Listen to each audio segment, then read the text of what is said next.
इस पावन धरा हलोल की पूरे विश्व की प्रथम विश्वविद्यालय नेचुरल फार्मिंग के इस पुण्य धरा पर मैं भारतीय कृषि अनुसंधान परिषद की तरफ से आप सभी का हार्दिक अभिनंदन करता हूं। मंच पर विराजमान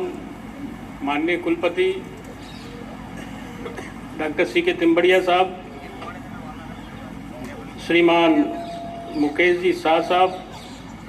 श्रीमान आनंद जी बिरादर साहब, श्री भरत जी शाह, हमारे अभिन्न पथ प्रदर्शक डॉक्टर डी.वी. रायडू जी, मेरे कलीग डॉक्टर बी.एस. सारन साहब, गौतम नायक जी, और इस क्षण में ये अच्छा होगा सर। गुजरात प्रदेश और विभिन्न प्रांतों से पधारे सभी साथीगण, अधिकारीगण और इस आप सभी की पुण्य उपस्थिति को मैं सादर नमन करता हूं। और आज जो विषय रखा गया है कि किस प्रकार से natural farming, naturopathy, yoga, meditation हमें ये याद दिलाता है कि पूरा विश्व एक नारा दे रहा है पिछले 20 साल से कि रिटर्न टुवर्ड्स द नेचर, हमें प्रकृति की तरफ लौटना चाहिए। और कई बार जब हम प्रकृति को समझने की कोशिश करते हैं तो ये लगता है कि प्रकृति का मतलब हमारा होता है कि सिति जल पावक गगन समीरा, पंच तत्व रचित यह अदम शरीरा। लेकिन प्रकृति में हमारे जीने का तरीका, प्रकृति में साइंस के साथ साथ हमारा योगा, हमारा मेडिटेशन, कि जब हम उस पूरे एक समग्र जीवन की व्याख्या करते हैं और हमारे इस देश में, हमारी संस्कृति में जो विश्व को एक संदेश प्राचीन काल से देते आ रहे हैं, जिसका अलग इस विश्वविद्यालय द्वारा पूरे विश्व में गूंज रहा है कि सर्वे भवन्तु सुखिनः, सर्वे सन्तु निरामया, सर्वे भद्राणि पश्यन्तु मा कश्चित् दुख भाग भवेत्। हम सबके कण कण में, हमारे जीवन में, भारतीयों के में ये बसा हुआ है। हम इसका अर्थ भली भांति जानते हैं। इसके लिए मैं माननीय कुलपति महोदय, उनकी पूरी टीम को बधाई देता हूं कि आपने इस विषय को चुना है, क्योंकि पूरे विश्व में अब सारे देश, जो 187 से ज़्यादा देश अब इस स्लोगन की तरफ देख रहे हैं कि हमने जीवन के जिन घटकों के लिए भोजन की आवश्यकता होती है इस शरीर को चलाने के लिए, उस भोजन में किन किन परिस्थितियों के आधार पे इन जो पंच तत्व थे इनमें इम्बैलेंस हो रहा है। इसके पीछे पूरी साइंस है। लेकिन इस भोजन के साथ साथ जो मानव जीवन को खुशी रखने वाली साइंस है, उसमें भी बैलेंस आवश्यक है। इसके बारे में क्या भारतीय कृषि अनुसंधान परिषद की तरफ से, विश्वविद्यालयों की तरफ से और एक पूरा हायर एजुकेशन सिस्टम हमारे कंट्री में है, वो किस प्रकार से इस तरफ जा रहा है, उसके बारे में आज चर्चा करूंगा। सर्वप्रथम मैं मेरी तरफ से आभार प्रकट करता हूं माननीय कुलपति और उनकी पूरी टीम का कि मुझे यहाँ आज अपने विचार रखने का मुझे मौका दिया। बहुत बहुत धन्यवाद। और मैं प्राकृतिक कृषि, जैविक कृषि और साथ ही साथ योग और मेडिटेशन से पिछले 25 साल से बराबर जुड़ा हुआ हूँ। और आज भी बिना मेडिटेशन के सुबह की शुरुआत नहीं होती है और बिना मेडिटेशन के रात के सोने का बंद जीवन का कार्यकाल नहीं होता है। और मैं समझता हूँ कि हर एक व्यक्ति को अपने जीवन में इसको अंगीकार करना चाहिए, अगर वो जीवन भर आनंदमय इसको व्यतीत करना चाहता है जीवन में। क्योंकि कई बार कहा है कि योग में रहो या भोग में रहो, संग में रहो या विसंग में रहो, अगर आपको इस परम ऐक्य का अपना ज्ञान नहीं है तो आप सुखी नहीं हो सकते, आपको आनंद नहीं मिल सकता। तो उस आनंद लेने के लिए हमें इस विधा का आवश्यक है। और जो कृषि से जुड़ा हुआ है, जैसे मैं भारतीय कृषि अनुसंधान परिषद से पहले राज्य कृषि विश्वविद्यालय में कार्यरत था, वहाँ भी हमने एक बड़ा सेंटर ऑर्गेनिक नेचुरल फार्मिंग पे स्थापित किया। पूरे देश के वैज्ञानिक, इंडस्ट्रियलिस्ट, किसान और उनको प्रशिक्षण और वैज्ञानिक अनुसंधान के माध्यम से ये सब बताने का कार्य किया है। लेकिन अब अपनी मूल बात पे आते हैं कि किस प्रकार से हमें आज के समय में अगर इस क्षेत्र में आगे बढ़ना है तो हमें प्रशिक्षण, कौशलता, रीस्किलिंग, अप स्किलिंग की बहुत आवश्यकता है। हम आज स्थापित कर चुके हैं कि natural farming is a science. Natural farming is not a vision but it is a necessity.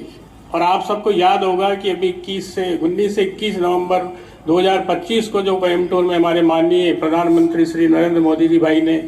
जो अपनी वहाँ पे संबोधित किया, उस उद्बोधन में उन्होंने कहा है कि ये हमारी केवल विजन नहीं है, क्योंकि नेचुरल फार्मिंग शुद्ध रूप से भारतीय परंपरा के अनुसार पूरे विश्व को दिया हुआ एक दर्शन ही नहीं है, लेकिन आज की आवश्यकता है। और ये आवश्यकता को हम किस प्रकार से साइंस में ढाल के हमारे कार्य रूप में इसकी परिणति करके पूरे विश्व में हम हमारे देश की एक पहचान बना सकते हैं, उसका महत्वपूर्ण जिम्मा इस विश्वविद्यालय को सौंपा गया। और मैं जिस प्रकार से कृषि विश्वविद्यालय आगे कार्य कर रहा है, निश्चित रूप से ICR की भी ये देख रहा है कि यहाँ पे चाहे वो साइंस का हो, प्रैक्टिकल्स हो, फार्मर्स की कनेक्टिविटी हो, गवर्नमेंट का सपोर्ट हो, जिसको कहते हैं हम एनेबलर्स, आगे बढ़ने के लिए जो एनेबलर्स है वो सारे यहाँ विद्यमान हैं। इसमें कुछ चीज़ें जो साइंस की तरफ से पूरा विश्व सोच रहा है उसके बारे में आपको मैं बताना चाहूँगा। नेक्स्ट, FAO कहता है कि भारत की जो ये पहल है नेचुरल फार्मिंग की, the future of agriculture depends how effectively we build human capacity to restore soil health and manage ecosystem sustainably. कि FAO ने हमारा जो Andhra Pradesh community natural farming का जो प्रोजेक्ट था, इसके साथ ही जो हमारा एग्रो इकोलॉजी के जो कार्य हैं उनको अंगीकार किया है। और आप सबको बताते हुए हर्ष हो रहा है कि जो पूरे विश्व में जो नेचुरल फार्मिंग का डिग्री प्रोग्राम करने वाला हमारा देश बना है, उसके लिए भी FAO ने कहा है कि इसको हर एक देश में इस प्रकार के कार्यक्रम डिग्री प्रोग्राम में चलाना चाहिए। तो ये हमारे लिए एक बहुत बड़ी बात है कि हमारा जो प्रतिपादन हमने हमारे देश के लिए कहा है, हमारी परिस्थितियों के अनुसार कहा है, उसके लिए बहुत आवश्यक कार्य हम सब लोग इसमें जुटे हैं। उसी प्रकार से यूनाइटेड नेशंस एनवायरमेंटल प्रोजेक्ट जो ये कहता है इसको कि regenerative and natural farming system are knowledge intensive system that require skilled human capital not chemical dependence. यहाँ मूलभूत संदेश ये है कि हम नेचुरल फार्मिंग से आज वैज्ञानिक भी, किसान भी और जो इसके साथ इंडस्ट्रीज जुड़े हैं वो नेचुरल फार्मिंग से थोड़ा शुरुआती दौर में दूर इसलिए रहना चाहता है कि natural farming is very knowledge intensive. जो नेचुरल फार्मिंग में काम करेगा उसको जमीन का ज्ञान होना चाहिए, पानी का ज्ञान होना चाहिए, मशीन का ज्ञान होना चाहिए, फार्म का, बायोडाइवर्सिटी का, योग, पैथी, मेडिटेशन, इन सब का ज्ञान होना चाहिए, तभी जाके उसमें आगे बढ़ सकता है। क्योंकि जैसे आपके सिस्टम में, खेत में, बगीचे में कीड़ा लगने वाला है, तो इसकी जानकारी आपको इस प्रकार के नॉलेज इंटेंसिव 5 साल का में कीड़े कितनी बार आए, कीट कब आए, रोग आए, उसका पूरा शेड्यूल आपकी जानकारी होनी चाहिए। उसके प्रोफाइलेक्टिव प्रिवेंटिव मेजर्स क्या है, इसकी पूरी जानकारी के इनपुट पहले तैयार होना चाहिए। लेकिन आज का जो किसान है, आज के जो ग्राहक हैं, इस पे ज्यादा ध्यान नहीं देके मानते हैं कि हम समय पे इनपुट दे देंगे, और इसीलिए हमारी व्यवस्था में हमें इसको नॉलेज इंटेंसिव स्वीकार करके हमारे बच्चों को, आने वाली जनरेशन को इसके लिए तैयार करना है। थर्ड संदेश जो दिया गया है, मैं आपको बता रहा हूँ ग्लोबल ओवरव्यू कि क्यों इसको अंगीकार किया जा रहा है अंतर्राष्ट्रीय स्तर पे। और तीसरा है कि वर्ल्ड हेल्थ ऑर्गेनाइजेशन और FAO ये मान चुका है, और बहुत सारे अभी आपने देखा होगा कि हमारे इंडिया जो मेडिकल एसोसिएशन ऑफ इंडिया है और जो मिनिस्ट्री हेल्थ, उसकी तरफ से रिपोर्ट आई कि हमारे 33% से ज़्यादा जो रोग हैं हमारे जो खान पान की जो व्यवस्था है उसके कारण हम में आ रहे हैं, और इसके कारण बहुत ज़्यादा खर्चा हो रहा है। तो WHO और FAO कहता है कि linking agriculture, nutrition and environmental health to skill development is essential for preventing the disease. इसका मतलब है कि सब लौट के ये कह रहे हैं कि हमारी जो ये बिना केमिकल वाली जो नेचुरल फार्मिंग की विधा है, हमें इसके ऊपर आगे बढ़ना चाहिए। और इसके लिए मैं आपको बताऊं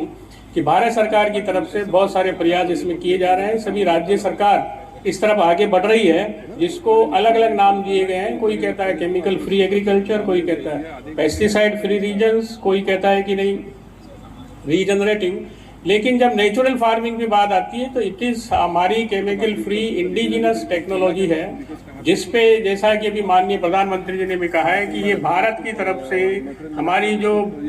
लाइवस्टॉक बेस्ड इंडिजिनस जो टेक्नोलॉजीज है उसको साइंटिफिक विजडम में पिरो के कैसे हम इसको मॉडर्नाइज कर सकते हैं। और यही चैलेंज आज आने वाली यूथ और हमारी जनरेशन के पास है कि कैसे हम नेचुरल फार्मिंग, जो अभी तक ये कहा जाता है कि एक अल्टरनेटिव पैराडाइम है, एक वैकल्पिक कृषि पद्धति है, इसको हम मुख्य धारा से कैसे जोड़ें। और इस मुख्य धारा में जोड़ने के लिए कृषि शिक्षा और कौशल ये दो महत्वपूर्ण आधार है, जो बार बार national mission on natural farming, जो भारत का ग्लोबल लेवल पे एक सबसे बड़ा प्रोजेक्ट है जिसमें 1 करोड़ किसान इससे हमारा जो जुड़ाने का टारगेट है,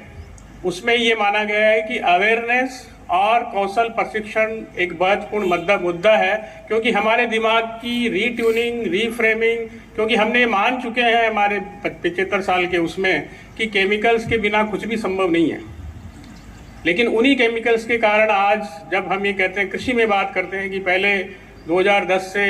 2015 के जो आंकड़े बताते हैं कि 1 किलोग्राम NPK हम डालते थे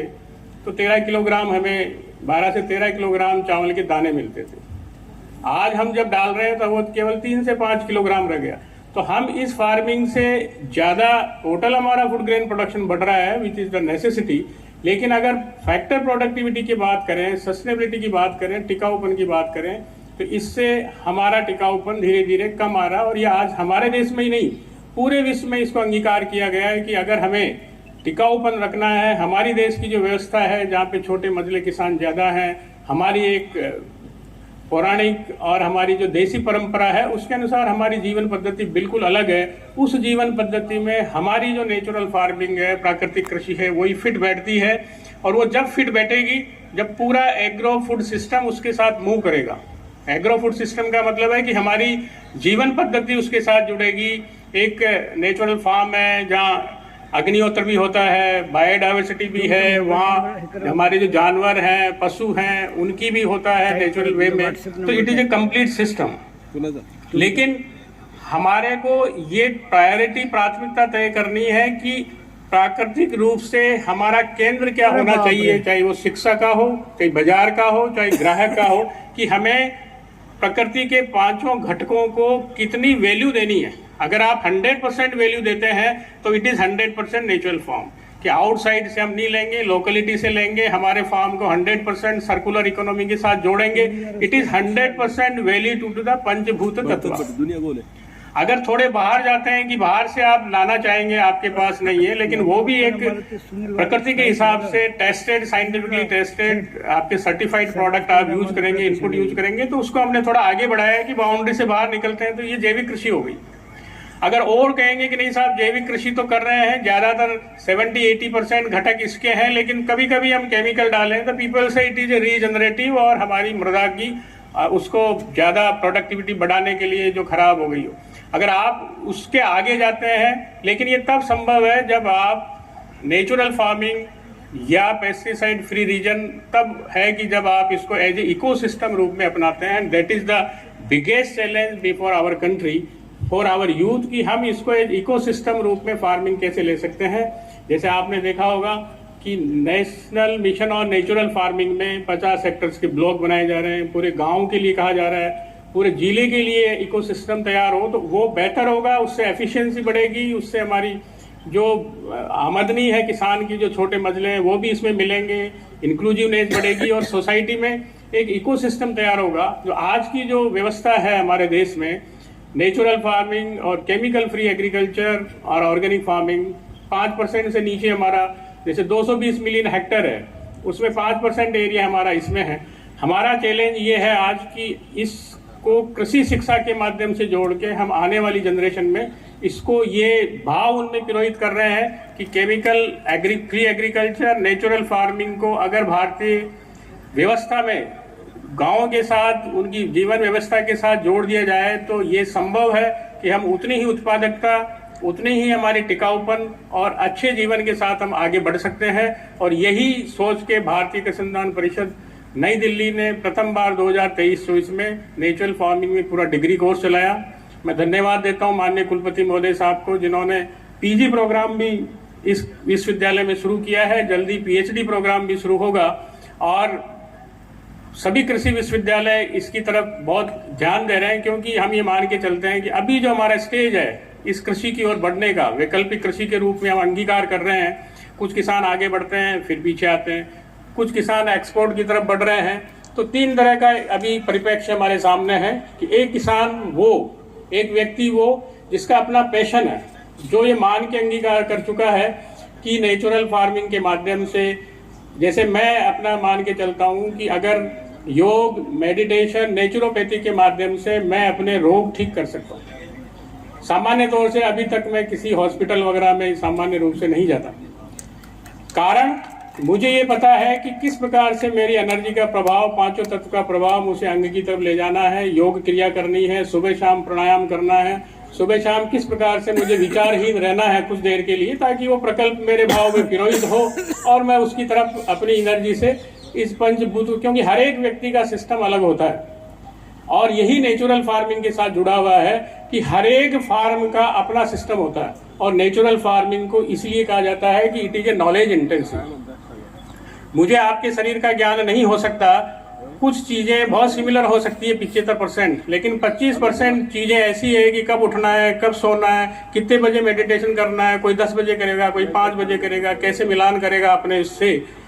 और कैसे उसके विचार उसको बदलते हैं, ये केवल स्वयं ही जान सकता है। वैसे ही एक नेचुरल फार्म पे किस प्रकार का पशुधन, किस प्रकार की वनस्पति, उनका साइकिल, उनका वाटर, उनके हिसाब से जो प्रोडक्ट बनता है वो बिल्कुल अलग होगा। इसीलिए कहते हैं कि नेचुरल फार्मिंग का एक डिजाइन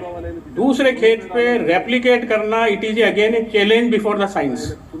जैसे एक शरीर की योग विज्ञान को दूसरे शरीर के साथ हम 80% 90% जोड़ सकते हैं, लेकिन 10% 20% वो जुड़ेगा, उसकी खुद की दिन की प्रक्रिया, उसकी साइकिल, उसका जीवन चक्र, उसकी सामाजिक व्यवस्थाएं कैसी है, उसके अनुसार वो खुद समझ सकता है। तो आज जो हमारे स्टूडेंट्स जो नेचुरल फार्मिंग में काम कर रहे हैं, बीएससी एजी के कोर्स, बीएससी एजी ऑनर्स नेचुरल फार्मिंग शुरू हो गए हैं, लेकिन उसका चैलेंज ये है कि एक मॉडल अगर इस कृषि विश्वविद्यालय के फार्म पे विकसित होता है तो वो हरियाणा के या सिक्किम के उस मॉडल में फिट नहीं होता, क्योंकि वहाँ का जो पंचभूत का चक्र है, वहाँ के लोगों का जो कल्चर है, संस्कृति है, बिल्कुल अलग है। तो इस प्रक्रिया को हमें ध्यान रखने की आवश्यकता है। तो मैं बात कर रहा था कि हमें कितनी वैल्यू देनी है हमारे सिस्टम को। अब ये वैल्यू देने का समय आ गया है और वैल्यू हमेशा चलती है पैसों से, कि नेचुरल फार्मिंग को अगर हमें आगे बढ़ाना है इस देश में, तो हमारे प्रथम रूप से है कि इसकी पैकेज, प्रैक्टिसेस, मेथोडोलॉजी, इनकी अंडरस्टैंडिंग हर किसान के पास के साथ साथ हर ग्राहक के पास भी जाए, ताकि इसको बिजनेस से जोड़ा जा सके। क्योंकि वैल्यू सिस्टम, अगर आप इस मानव जीवन में रहना चाहते हैं तो हमें इकोनॉमिक वैल्यू के साथ इसको आगे बढ़ाना होगा। और इसीलिए आपको ध्यान होगा कि इस नेचुरल फार्मिंग मिशन में एक बहुत बड़ा ऑब्जेक्टिव भारत सरकार का है कि इसकी ब्रांडिंग और सर्टिफिकेशन की व्यवस्था का पूरा ध्यान देना है, ताकि लोगों को, उनको जीवन यापन करने के लिए, एक छोटा मंजिला किसान है 1 हेक्टर का, 1 हेक्टर से कम, वो किस प्रकार से अपने इस मॉडल से जैविक जो हमारे नेचुरल फार्मिंग के जो प्रोडक्ट हैं उसको बाजार में बेच के व्यवस्था करके अपना जीवन यापन कर पाए और उसका प्रोडक्ट अच्छे दामों में बिके। इसके लिए जरूरी है कि हमें इसकी वैल्यूनेस के लिए पैसा अटैच करना, जिसको हम ब्रांडिंग कहते हैं। और अब ये सारी जिम्मेदारी आती है जो आज के जनरेशन का जो यूथ है, जो नई जनरेशन की जो हमारी पीढ़ी आ रही है कृषि में या अलाइड सेक्टर्स में। आज आईआईटी से, इंडस्ट्री से, आर्किटेक्चर से, आयुर्वेदिक जो डॉक्टर्स हैं और जो हमारे मेडिकल के डॉक्टर्स हैं, वो अपना अपना 100 150 लोगों का समूह बना के हम लोगों को कह रहे हैं कि हमारे लिए कंप्लीट केमिकल फ्री प्रोडक्ट्स, हमें 100 लोगों के लिए साल भर में 400 टन गेहूँ चाहिए, 200 टन हमारे को दाल चाहिए। ये सारी व्यवस्था एक फार्म कॉन्ट्रैक्ट लेके पूरा नेचुरल फार्मिंग के माध्यम से बड़ा फार्म दे रहे हैं। लेकिन आज हमारे पास विडंबना ये है कि हमारे पास बीएससी एजी या नेचुरल फार्मिंग ग्रेजुएट्स तो इस व्यवस्था को आगे बढ़ा सकते हैं, पूरी अंडरस्टैंडिंग रखते हैं, फार्म डिजाइन कर सकते हैं, बायोडाइवर्सिटी डिजाइन कर सकते हैं। उस डिजाइन करने के साथ साथ अब व्यवस्था ये है कि क्या हम इसको कार्बन न्यूट्रल की तरफ साइंटिफिक रूप से ये साबित कर सकते हैं, वाटर न्यूट्रलिटी के हिसाब से इसको साबित कर सकते हैं, क्या इसका ट्रेसेबिलिटी कॉन्सेप्ट ला सकते हैं, क्या इसको हम हमारे घर बैठे जो ग्राहक है उसको देख सकता है कि कहाँ से प्रोडक्ट आ रहा है। इसको आगे बढ़ाने की आवश्यकता है ताकि लोगों का विश्वास इस पे ये रहे कि नहीं, आने वाले समय में अगर केमिकल फ्री फूड ही नहीं, केवल इकोसिस्टम भी केमिकल फ्री होगा। अगर आपने फूड तो केमिकल फ्री मंगा लिया, आपने मान लो कि गुजरात से दिल्ली चला गया, लेकिन वो रहने वाला जो केमिकल फ्री सिस्टम है वो कहाँ से लाएंगे? आज कहा जाता है कि दिल्ली तो गैस का चैम्बर बना हुआ है, पानी की व्यवस्था वहाँ बिल्कुल, पानी जो ग्राउंड वाटर है उसकी क्वालिटी धीरे धीरे कई जगह ये रिपोर्ट आ रही है, माइक्रोन्यूट्रेंट हमारी सोइल में नहीं है। तो इस व्यवस्था को देखते हुए नेचुरल फार्मिंग का जो ये प्रोग्राम है ये अति आवश्यक है, और इसीलिए माननीय प्रधानमंत्री जी ने कहा है कि ये विजन नहीं है, ये हमारी आवश्यकता है, इट इज ए नेसेसिटी। क्योंकि हमें खाने के साथ साथ हमारा पानी भी अच्छा चाहिए, रहने के लिए हवा भी अच्छी चाहिए, रहने के लिए जमीन भी अच्छी चाहिए, रहने के लिए हमारे जानवरों के लिए जो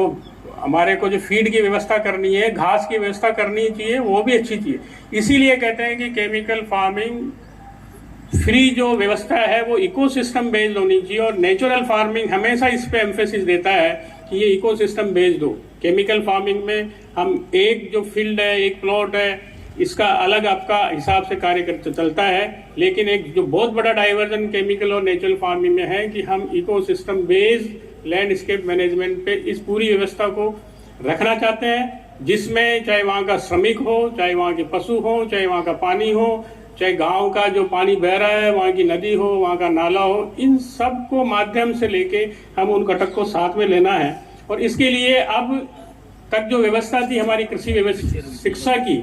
उस व्यवस्था में हम ज्यादातर अब तक जो कोर्स पढ़ा रहे थे वो केमिकल एग्रीकल्चर और उसके अलाइड सेक्टर्स के थे, लेकिन पहली बार ये किया गया है कि क्या हम आने वाली जनरेशन को, जो हमारे देश में अभी आप सभी जानते होंगे कि 62,000 से ज्यादा हमारे इंस्टीट्यूशंस हैं जो हायर एजुकेशन सिस्टम में लगे हुए हैं। कृषि के क्षेत्र में हमारे अभी वर्तमान में 80 हमारी एग्रीकल्चर यूनिवर्सिटीज है थ्रू आउट द कंट्री, जिसमें करीब 4 लाख विद्यार्थी अध्यापन कर रहे हैं। अब अगर हम ये करें कि अगर 4 लाख में से हमारे अभी काफी कम 500 से कम हमारे विद्यार्थी इस तरफ आगे बढ़ रहे हैं, तो किस प्रकार से एक तो कृषि शिक्षा के माध्यम से हम उनको आगे बढ़ाएं। दूसरा हमारा रहता है कि हमारे पास स्किल्ड फोर्स है, 22 करोड़ हमारे किसान पूरे देश में हैं। इसी के साथ ही साथ में करीब 20 लाख जो अलग लोग हैं जो industry, medium, small, micro scale enterprises में काम कर रहे हैं। क्या आने वाले विजन में जो कि 2047 तक दिया हुआ विकसित भारत में, जिसमें हमारे देश को कृषि को अगर आगे बढ़ना है, जिसमें कि ये माना गया है कि 7 से 8% जो हमारी कृषि की ग्रोथ होगी, इकोनॉमी की ग्रोथ अगर हमें करनी है तो उसमें कृषि का महत्वपूर्ण योगदान है। अगर 520 मिलियन टन का जो 2047 तक हमारा जो लक्ष्य है उसकी प्राप्ति करने के लिए अगर हम इसी बेस पे आगे बढ़ते रहे केमिकल एग्रीकल्चर के बेसिस पे, तो हमारा मिट्टी खराब हो जाएगी, पानी का जो हमारा धीरे धीरे दोहन हो रहा है नहीं मिलेगा, तो प्रोडक्शन को डाउन होना के जो संकेत हैं वो बराबर मिल रहे हैं। इसलिए पूरी व्यवस्था को हमें बदलना होगा कि हमें सस्टेनेबल एग्रीकल्चर, टिकाऊ कृषि की तरफ आगे बढ़ना है। और जो हमारे वैज्ञानिक आंकड़े हैं, पूरे देश में अभी 425 से ज्यादा कृषि विज्ञान केंद्र इस पे कार्य कर रहे हैं, 80 विश्वविद्यालय इस पे कार्य कर रहे हैं। हमारे देश में करीब जो अभी तक करीब 1,500 से 2,000 कृषि वैज्ञानिकों को इसके बारे में संपूर्ण प्रशिक्षण दिया जा चुका है। इसका मतलब है कि जो वर्तमान जो प्लेटफॉर्म है वो foundation learning ecosystem natural farming के बारे में तैयार हो चुका है। और कोई भी अगर विचार, कोई भी व्यवस्था अगर शिक्षा से जुड़ जाती है तो आप ये निश्चित मानिए कि वो समाज की पुकार है और उसमें परिवर्तन आना आवश्यक है। ये पुकार अब पूरे देश में कृषि शिक्षा के माध्यम से पहुंच रही है, जहां धीरे धीरे अब सभी विश्वविद्यालयों में इस प्रकार का वातावरण बन रहा है कि हमें देश की आवश्यकता के नाते, फूड सिक्योरिटी के नाते हमें आगे बढ़ना है। तो आज केवल अंतर्राष्ट्रीय स्तर पे जो हमारी इस बात की मुहिम है भारत सरकार की और इस देश की संस्कृति की, ये माना जा रहा है कि अगर किसी कंट्री की नेशनल सिक्योरिटी, इंटरनेशनल सिक्योरिटी भी अगर सुनिश्चित करनी है तो आपको सोइल सिक्योरिटी की तरफ देखना पड़ेगा। अगर सोइल आपकी सिक्योर नहीं है तो आपकी इंटरनेशनल सिक्योरिटी, फूड सिक्योरिटी भी सिक्योर नहीं है। इसलिए माननीय प्रधानमंत्री जी ने अभी स्पष्ट रूप से कहा कि नेचुरल फार्मिंग हमारे देश का और इस सरकार का एक प्रमुख एजेंडा है। और इसमें कुछ मूलभूत बातें हैं जो मैं आपसे चर्चा करना चाहूँगा कि एक कई बार ये प्रश्न उठता है कि साहब कितना करें। जब भी वैज्ञानिक स्तर पर हम बात करते हैं तो ये माना जाता है कि कितना प्रतिशत एरिया हम इसमें ला सकते हैं, क्योंकि हमारे देश की जनसंख्या है वो काफ़ी है और इस जनसंख्या को देखते हुए अगर हर व्यक्ति इक्विटेबल, एक्सेस, इक्वलिटी और इन संबंध में हर व्यक्ति समझदार हो जाए और वैल्यू देने लगे तो पूरे देश की जनसंख्या के लिए ये कॉन्सेप्ट बहुत अच्छा है। लेकिन हर व्यक्ति उस दृष्टि से उसको देख नहीं सकता। तो ये माना गया है कि हमारे देश में जो है करीब 20% एरिया आराम से जो हमारा ग्रॉस क्रॉप्ड एरिया है उसका आसानी से लाया जा सकता है। और इसके लिए भी हमें कंटिन्यूस हमारा कौशल प्रशिक्षण, हमारी कृषि पद्धति, राज्य सरकारों का जो एक इनेबलिंग एनवायरनमेंट है वो बहुत अति आवश्यक है। और कुछ जो मूलभूत बिंदु हैं इसके लिए कि वोकेशनल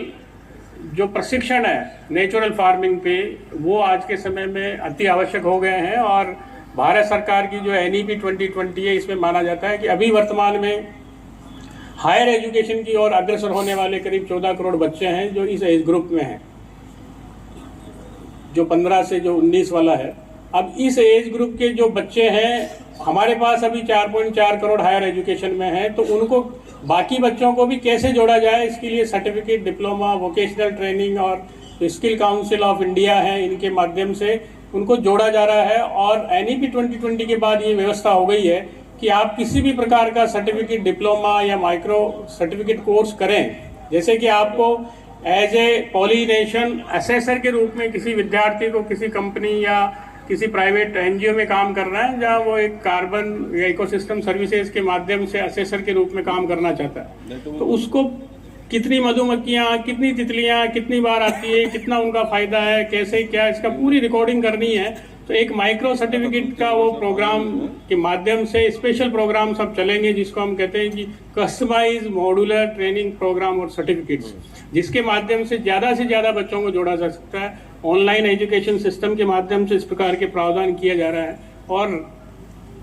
भारतीय कृषि अनुसंधान परिषद ने इसको और आगे बढ़ाने के लिए जो हमारे 10th पास बच्चे हैं, जो 11th पास नहीं कर पाते, 12th पास नहीं कर पाते या किसी कारण से शिक्षा को छोड़ देते हैं, इन विद्यार्थियों को भी नेचुरल फार्मिंग से जोड़ने के लिए अब 10 के पास में 2 साल 3 साल का डिप्लोमा करने के बाद वो फर्स्ट ईयर में भी उनको एडमिशन का प्रावधान किया गया है कि वो किसी कृषि विश्वविद्यालय में इस प्रकार के प्रोग्राम से जुड़ सकता है, अपना व्यवसाय वो शुरू कर सकता है।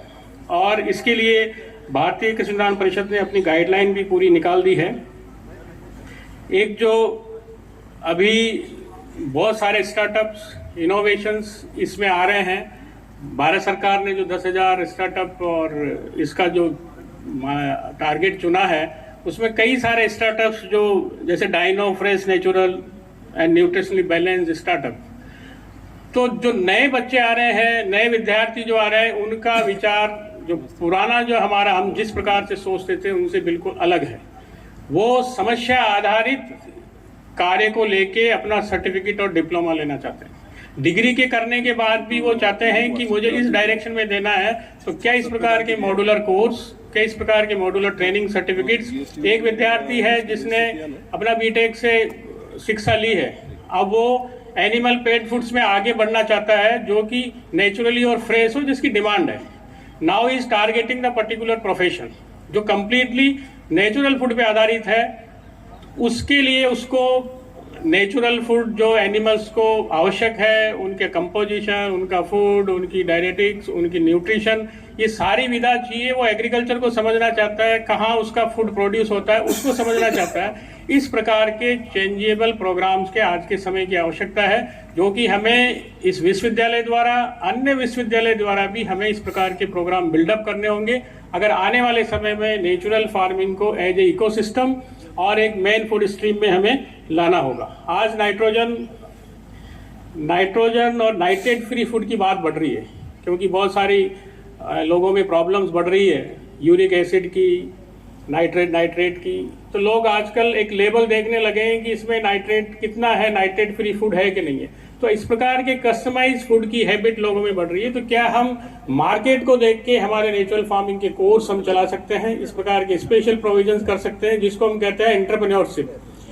अगर कोई बच्चा प्रॉब्लम को डायग्नोज करके समाज में उसके बेसिस पे आगे बढ़ना चाहता है, उसके कोर्स क्या हमारे विश्वविद्यालय में अवेलेबल है, अगर हम वो वे आउट प्रदान कर सकते हैं तो निश्चित रूप से उसको मार्केट अपने आप मिलेगा, अगर वो समाज की समस्या के आधारित हैं। क्योंकि आजकल बहुत सारे लेबल्स इंटरनेशनल मार्केट में आ रहे हैं।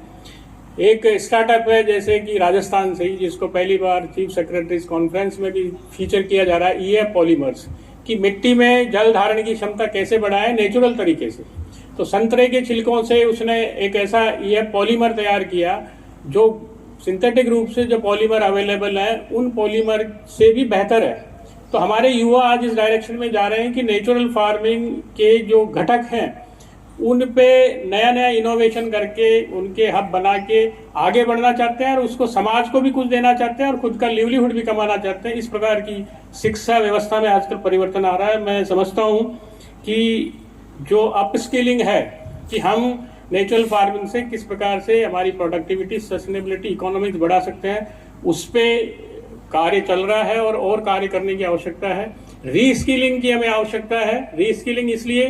कि हमें रीट्रेनिंग की आवश्यकता है कि नेचुरल फार्मिंग में अगर मेथड एंड प्रैक्टिसेज अगर हमने समझ ली तो हम इसको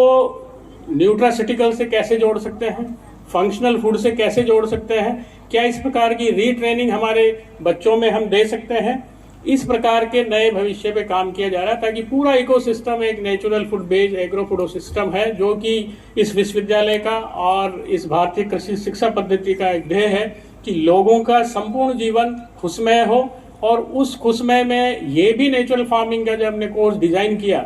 उसमें ध्यान रखा गया है कि किस प्रकार से हमारा जो सुखी जीवन जीने के लिए हमें एक हेल्थी लाइफ भी जरूरी है, जिसमें मेडिटेशन, नेचुरोपैथी, अग्निहोत्रा, योगिक खेती, इन सबका प्रावधान उस कोर्स जो डिजाइन सर हमने 185 क्रेडिट का किया है उसमें रखा गया है कि योगिक खेती कैसे की जा सकती है। कि जैसे हम सोचते हैं कि ब्रह्मांड में अभी जो 2024-25 का जो फिजिक्स में नोबेल प्राइज दिया गया, जिसमें उन्होंने वॉल टनलिंग के लिए जो दिया गया है कि आप जो विचार आज सोचते हैं वो विचार दूसरे को हो सकता है 100 साल बाद भी इफेक्ट कर रहा हो। इस प्रकार की वैज्ञानिक खोज पहले नहीं थी, लेकिन फिजिक्स के द्वारा वॉल टनलिंग के माध्यम से समझाया गया है कि कोई विचार अगर आज